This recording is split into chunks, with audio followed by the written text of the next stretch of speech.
Welcome to my full ship tour of P&O Aurora, one of the cruise ships owned and operated by P&O Cruises. She launched to the world back in 2000 and has got a capacity of just under 1,900 passengers. In this video today, I am going to be taking you into every single venue on board to hopefully give you a flavour for what life would be like if you were to cruise on Aurora in the future. Think restaurants, bars, hot tubs, swimming pools, you name it, you're going to see it today. If you enjoy this video and if you find it useful, it would be great if you would think about supporting my channel by clicking both the like and the subscribe buttons. I would love to take you on so many more ships, and subscribing to the channel is the easiest way for me to do that. Welcome to the main atrium of P&O Aurora. This really is the heart of the ship, and I was caught off guard with quite how grand this is.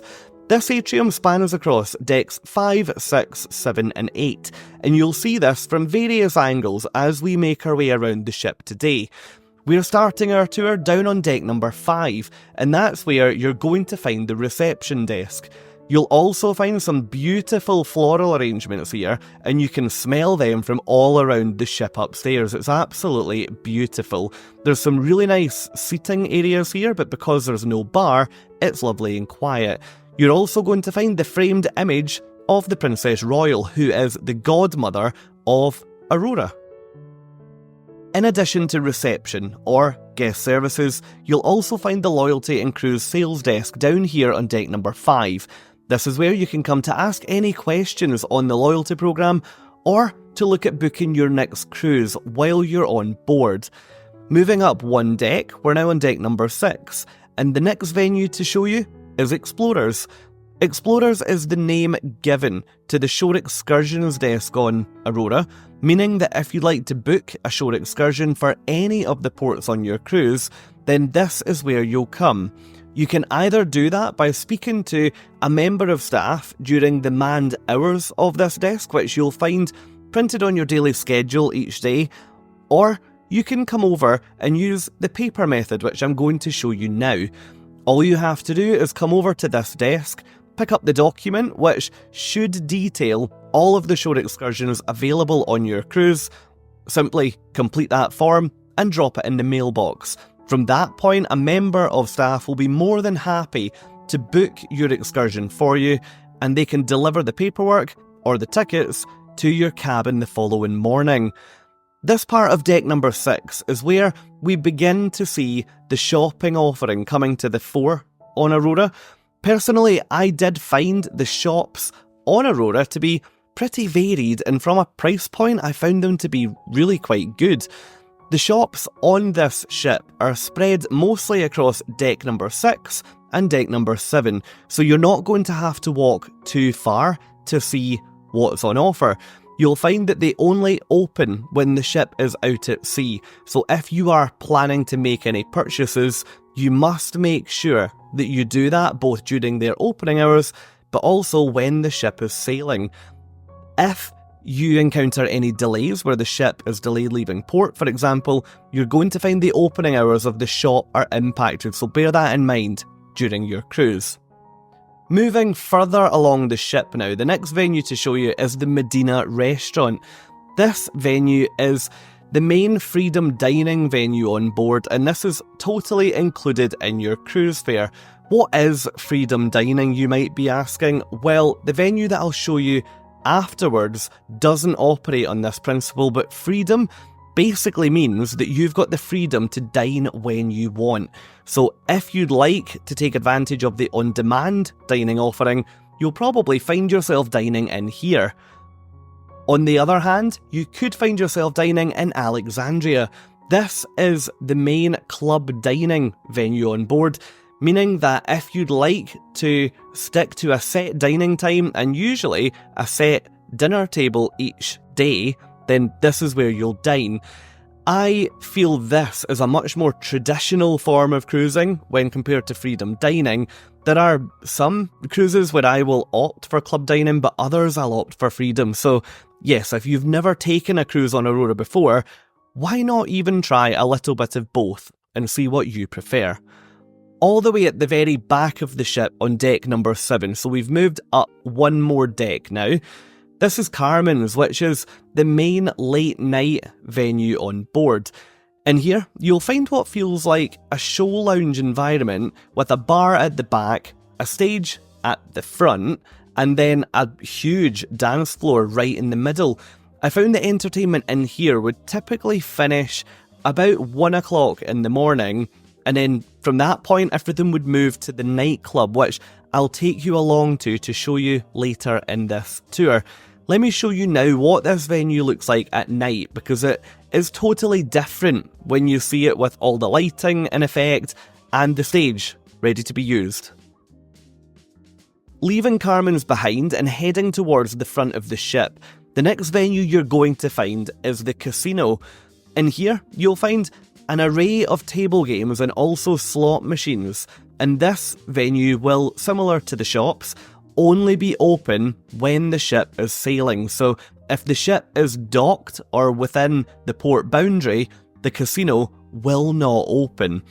I've found that on British ships, there's not really a huge market or audience for the casino, and therefore I was surprised to find such a large casino with loads of machines on here. But from what I could see on this cruise, people seemed to be playing, so if you are cruising on Aurora, why not come down and try your luck? Directly opposite the casino, you'll find what is probably the most informal bar venue on board, and that is Champions. This bar is the main sports bar on board, so if you are cruising when your favourite team is playing back home, don't worry about missing that fixture, because if there's enough satellite connection for the ship to get that match, they'll play it here. During the day, you'll find loads of daylight flooding in through those windows, and at night, you'll find this as a really nice venue with some live music. There's very often an acoustic player in here, and it's a lovely environment. Continuing our journey towards the front of the ship, remaining on deck 7, the next thing you're going to find is the art gallery. The art gallery on board Aurora is run by Clarendon Fine Art, and you'll find this company running the galleries on many of the cruise ships out there today. Personally, I'm not wildly into cruise ship art, but if you are, you might quite like coming down here, having a look to see what's on offer, and maybe you might want to make a purchase, or you might want to attend an event where they can tell you more about what is available on board. Directly beside the art gallery, you're going to find Masquerade, which is the nightclub on board Aurora. I initially found it unusual that the nightclub would be right in the middle of the ship, but when you actually look at the deck plan for the ship, you very quickly see that there are no passenger cabins around the club here, which allows it to be playing loud music well into the night. On my cruise, I found entertainment in here would keep going until 2 o'clock in the morning, 3 o'clock in the morning. I didn't actually see when it closed any nights, so yes, if you are a bit of a night owl when you cruise, I'm pretty sure there's going to be some life in here for you to enjoy. This is also where you'll find yet another dance floor on board. One of the positives of Aurora being the age she is that she's from an era where people love to dance when they cruise, so you'll find quite a few venues that have got quite large dance floors on this ship. Continuing our journey towards the front of the ship, the next venue that you're going to come across is Charlie's. Charlie's is a really nice, small, intimate venue, and it's probably the smallest bar venue that I'm going to show you on the tour today. This operates as a cocktail bar, champagne bar. There's a live pianist who plays in here, and in my opinion, the best time to come and sample what this place has got to offer is the early evening, when the ship is starting to come to life. People are buzzing around, getting ready to go for dinner, and this venue is great because it sits off to the side, so you can do some great people watching, and it's also really relaxing with the piano playing every night of your cruise. My favourite thing about this venue has got to be the view. In case you've not realised already, I loved this main atrium space on board Aurora, and I loved that I could sit there with a drink before heading to dinner, looking down on all the different levels, and also looking up on deck number 8, which is where we'll be going shortly on the next part of this tour. Now, there isn't actually a bar here, so when you order a drink, it will probably come from the bar next door that I'll take you in and show you now. This next bar that we're going to look at is called Anderson's, and you'll find this even further towards the front of the ship. Anderson's Bar is named after Arthur Anderson, who was the co-founder of the Peninsular and Oriental Steam Navigation Company, which is, I guess, what P&O started as many, many years ago. This venue is totally different to anything that I think I've ever seen on a modern day cruise ship. It felt as though I was back on a very traditional ocean liner when I came into this bar, and to be honest, this, in my opinion, wouldn't look out of place on a ship like the Queen Mary 2. I loved the contrast of this venue versus those elsewhere around the ship. One feature that I really liked on here was the fact that they have a fireplace in the middle of this bar. Now, don't worry, that is all covered over, it's only for show, and the fire is never lit. But I did really enjoy that feature, and I thought it made it feel really cosy in here. All the way at the front of the ship, I'm now going to show you the Curzon Theatre. This is the main theatre venue on board Aurora, and you can already see before we head inside, this place is so traditional. I wasn't sure what I would think about cruising on a ship the age of Aurora, but this theatre, I really, really liked it. I hope that when they refurbish the ship in the future, they don't change this too much, because I love the old wood panelling, I actually love the old seating and the old carpets. So yeah, big thumbs up from me. The theatre here has 600 seats, which I felt was massive compared to some other ships that I've been on with a much higher guest capacity. I never had any issues getting a seat in the theatre for any of the shows that I wanted to go and see. If you're watching this video today, wondering how the theatre on Aurora works from an accessibility point of view, well, let me show you. As you look around the theatre, you'll see that some of the seats have got this white leather headrest with the wheelchair user logo embroidered onto it. All of those seats all around the theatre are reserved for those with additional accessibility needs. Outside, on deck number 7 is probably my favourite feature of the entire ship. If you've followed my channel for a while, you will know that I absolutely adore a promenade deck, because it's a way to get much closer to that ocean on the outside than what you would be if you're way up on the top deck of the ship.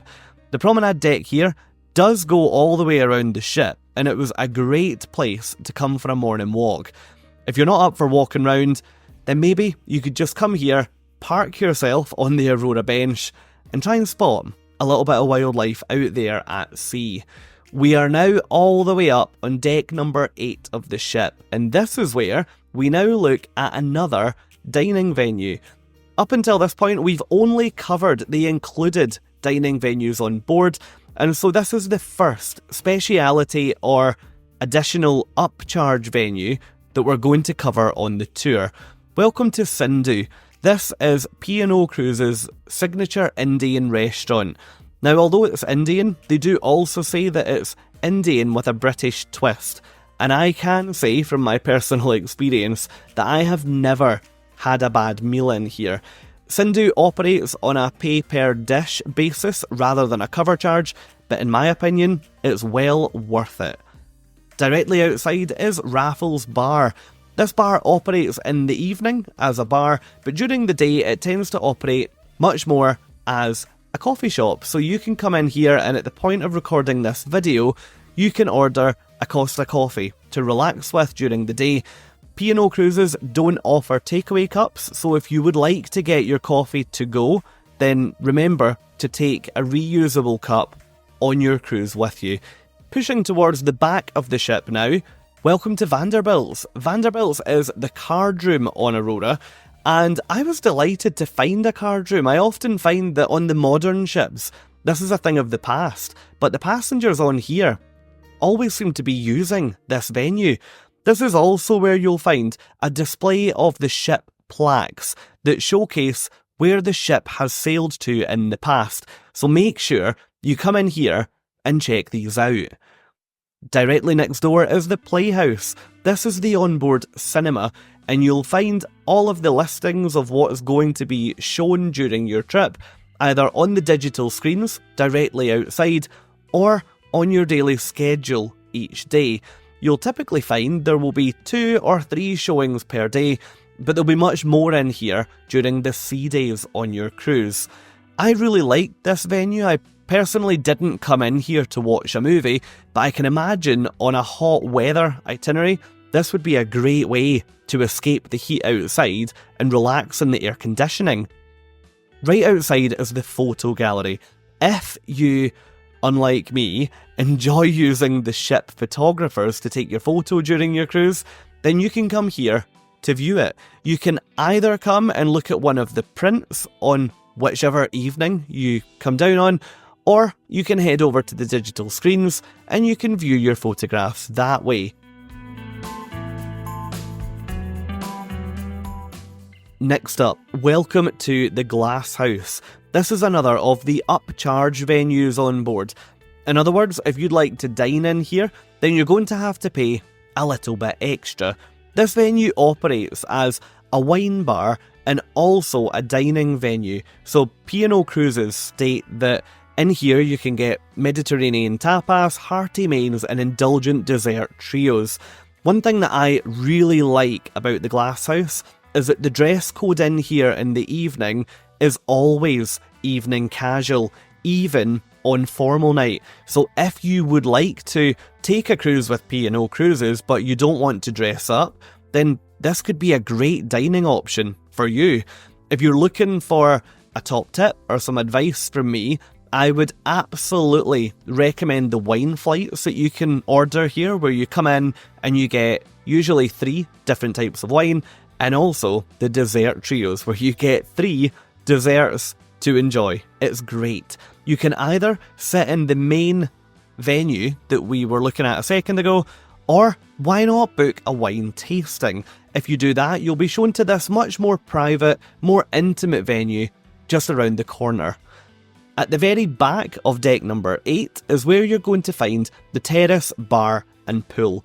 This is the first of the swimming pool areas that we'll be looking at on our tour today. And I have to say, look at that deck.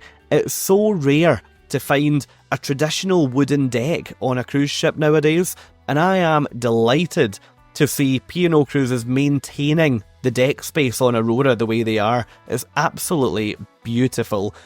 Jumping up to deck 11, the next place I want to show you is the outdoor viewing deck.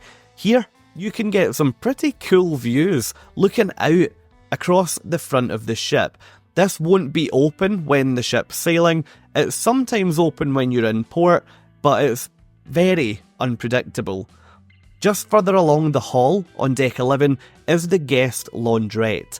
This may feel like the least glamorous venue that I'm showing you on this tour, but if you're on a longer cruise, this may arguably be one of the most important venues that I'm showing you.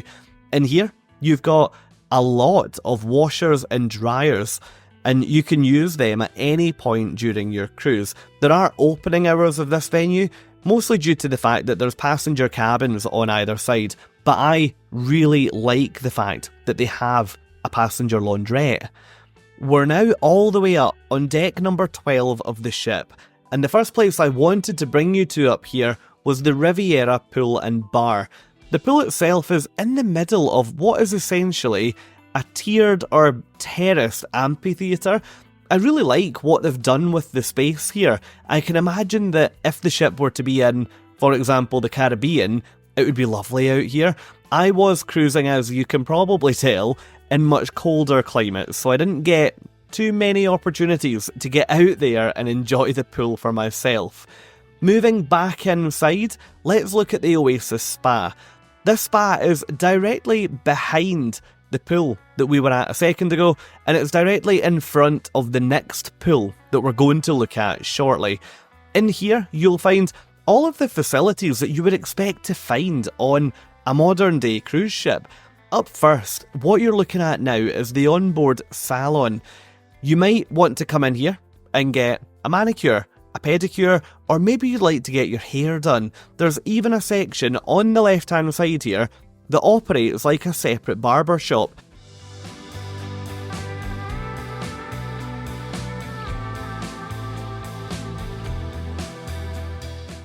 There's also a steam room and sauna complex. Now this is totally included in your cruise fare, but not too many people know that that's the case. It is small, there's only one lounger there, a seat over by the window, and then there's a small steam room and a relatively decent sized sauna actually. Now the best thing about the sauna here has got to be the view. When the camera spins round, look at what you're looking out onto. That's right, the ocean. Absolute bliss. From a treatment room point of view, there are lots of treatment rooms in the spa, so don't worry about availability not being there for your treatment. I'm sure there won't be an issue. Or if you would rather not lie down and get a treatment, but you'd like to work out, then you'll enter the spa on deck 12 and come down these stairs, and that will take you into the onboard gym. The glass windows here are looking out onto the lower section of the Riviera Pool that I showed you a few seconds ago, and massive thumbs up from me on the fact that they have drinking water here. So many ships nowadays don't have a water fountain in the gym, so that was great to see. Moving slightly further back on the ship, the next venue is the Crystal Pool. This is the indoor-outdoor pool, and what I mean by that is it's the pool that's got the retractable roof on it. So if the ship is sailing in warmer climates, you'll probably go in here and find that the roof will be all the way back, and this pool will become an outdoor pool. As I mentioned, I was cruising in colder weather out of the UK, and for that reason, the roof remained closed. There's also a second level up here. I found this would be much quieter up here because it was mostly upright chairs rather than lie-flat loungers. There were also some table tennis tables up here, so if you are looking for somewhere to go and spend a bit of time, up here might be your best bet to try and escape some of the crowds. Down on the lower level of the Crystal Pool, you're going to find lots of shaded space all around the outside, and you're also going to find the Crystal Bar up at the far end. This is also where you'll find two options for food. First, you've got the ice cream counter, which does come with an additional charge. So if you are looking to grab an ice cream poolside, you will have to pay to get it from this ice cream counter. Or you've then got the Lido Grill directly next door. This is included in your cruise fare, and you can expect things like burgers, hot dogs and pizzas to be on offer there throughout the day. Moving towards the back again, the next venue is the Horizon Restaurant. This is the onboard buffet, and you can see here the space is just being set up for a meal service, which is why there are quite a lot of people moving around. I found the buffet here to have a huge selection in comparison to what I've seen on even some newer P&O ships. I was, generally speaking, impressed with what was available up here. You could come to the buffet for breakfast, lunch, afternoon tea, dinner, or evening snacks. So whenever you're hungry on here, I think you're going to be looked after at the Horizon. The Beach House is a venue that is at the very back of the Horizon Restaurant. This is a speciality dining restaurant, so you will have to pay a little bit extra over and above your cruise fare to spend time here, but from what I've seen on other ships, although I didn't dine in this one, massive thumbs up. Come in here, get the steak on a stone, which you cook at your own table, and it's a great experience at what is a really reasonable price. At the very back of the ship, you then got the Pennant Bar, which looks down over that tiered section at the back of the ship, over the pool. And now going up again, up on deck number 13, we're all the way at the front of the ship, and we're right outside the crow's nest. Here, you can find more of the ship plaques that we looked at earlier in Vanderbilts, and you'll also find the chart map, which is detailing where you're cruising and detailing the route of your cruise. It's very interesting to come up here and have a look at that while you're on board.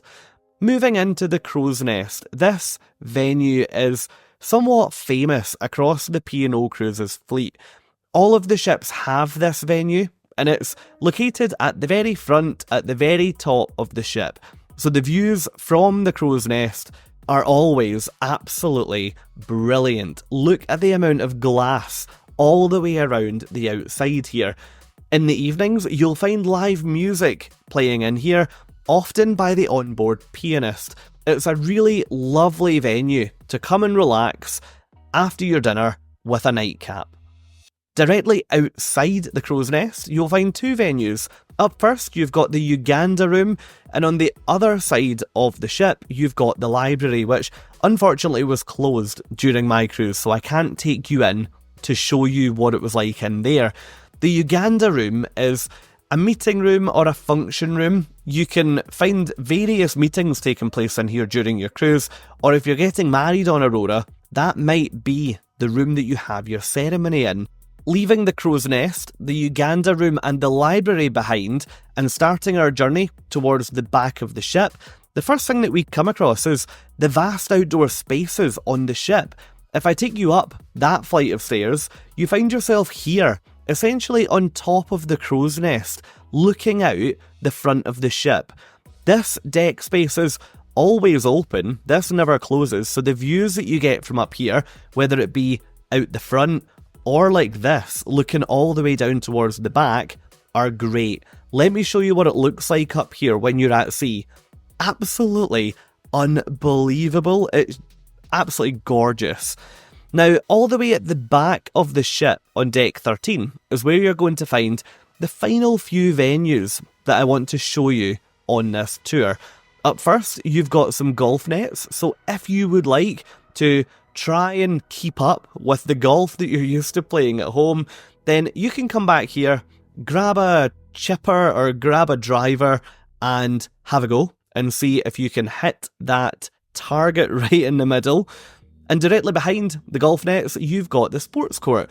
The sports court on here is smaller than what I've seen on other ships.